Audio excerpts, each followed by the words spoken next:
weather and surroundings around us. So with the AI4Blades challenge, what we expect is to really open the door to more innovative solutions and create new opportunities for researchers to really think a little bit outside of the box and really develop prototype solutions that then can be scaled up in further research and further actions between, on the one hand, the researchers that have now been pitching their work, together then with industry collaborators to really bring solutions to the market in the next years or so. The image of one turbine stays in other one turbine. For this reason, we propose the solution. What is the idea? The unit architecture hub. KI-VISIR dataset we created in measurements that lasted over 1 year, and we collected data from 30 turbines.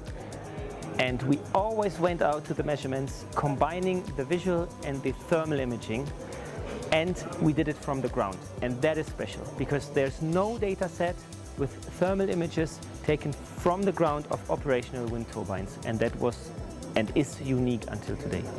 Well, we thought, okay, what is this? This is actually turbulent flow. So we see the distinction between laminar flow and turbulent flow. A large part of the digital quality infrastructure basically builds on new methods and approaches to testing and inspection. So in this wind sector, and in this case of the wind turbine plates, it's really straightforward. By now you have methods that are very effortful, but don't provide very deep insights. So with our thermographic images and the AI approach to them, we can change this. So we can have inspections that are really efficient, that don't need downtime, but at the same time you get very deep insights and can really plan your maintenance more efficiently.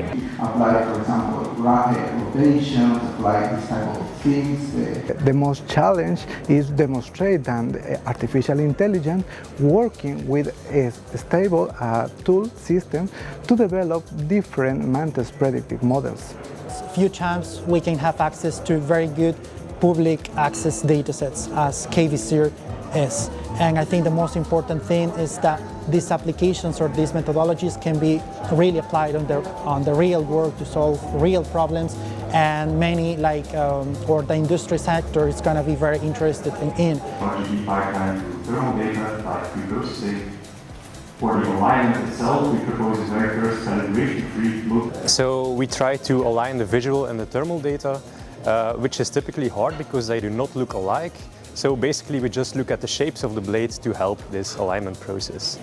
And not least on account of the overall maturity of the stitching technology concept that they were presenting, that the winner of this year's AI4Blades WindEurope Challenge is PhD student from Ghent University in Belgium, Jonathan Sterks.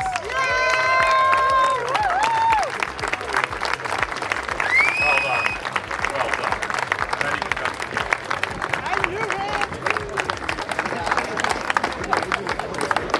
done. I'm quite relieved and happy that the jury and the public sees the value in the ideas that I've proposed. And yeah, I'm just glad to be able to work these ideas out in the future.